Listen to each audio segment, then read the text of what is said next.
sold the most records in history.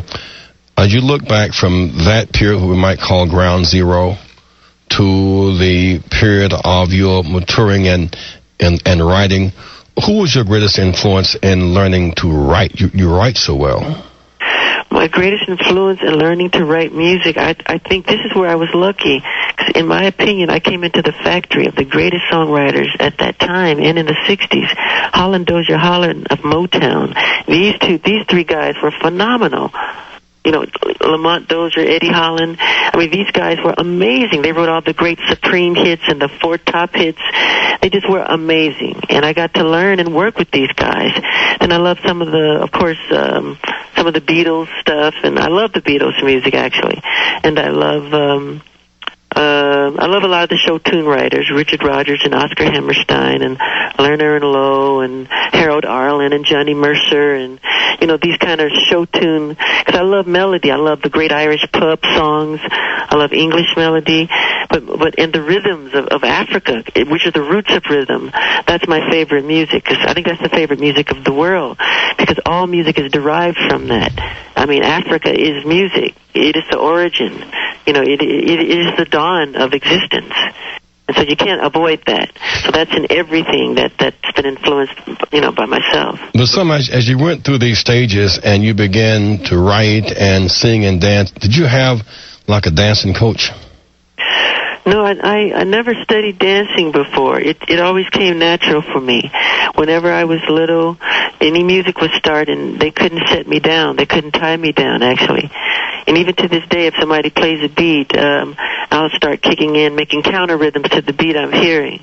It's just a natural instinct. And I've never studied. And Fred Astaire, who was a good friend of mine, and Gene Kelly, they used to always marvel at my ability for dance. And when I was a little kid, Fred Astaire used to always tell me how he felt in his heart that I was going to be a very special star. And I used to just look at him thinking, what are you talking about?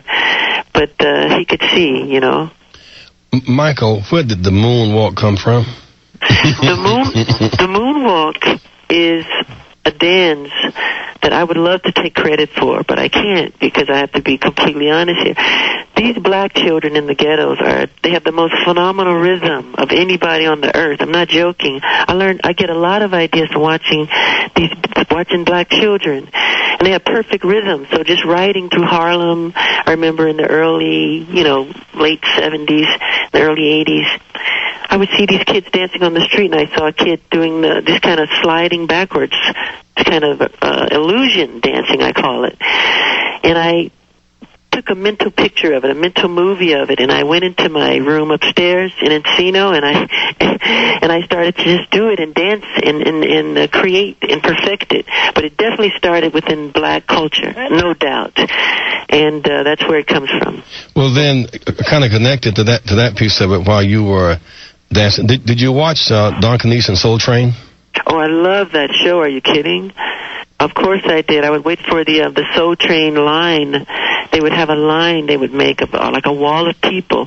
Then a dancer would come through the middle, dancing to the song, and that would give them a chance to showcase their talent and what they can do with their body creatively. I used to watch that catatonically, just watching that. I was mesmerized by studying the rhythms and the dancing, of course. Of course I watched it. Michael, as you look back, you've kind of made this kind of transition from ground zero in Gary, and you began to ascend. Then you became a man in many ways in a child's body. I mean, you never gained any weight. How did you manage? Well, I've never been a great eater. I've to tell a little secret, I hate to tell it, but I've never been a great eater or a great admirer of food, even though I appreciate food and the gift of food and how God has given us food to eat.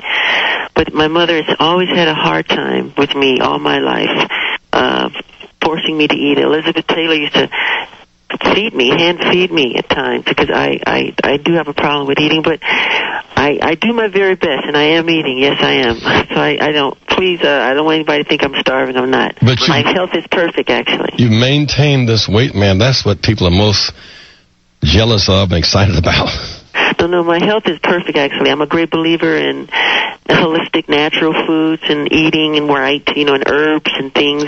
God's medicine instead of Western chemicals, not those things, You know, Michael, as you look back over this phenomenal career, you remember at least the 5th grade in Gary and how you guys became a big hit so quickly.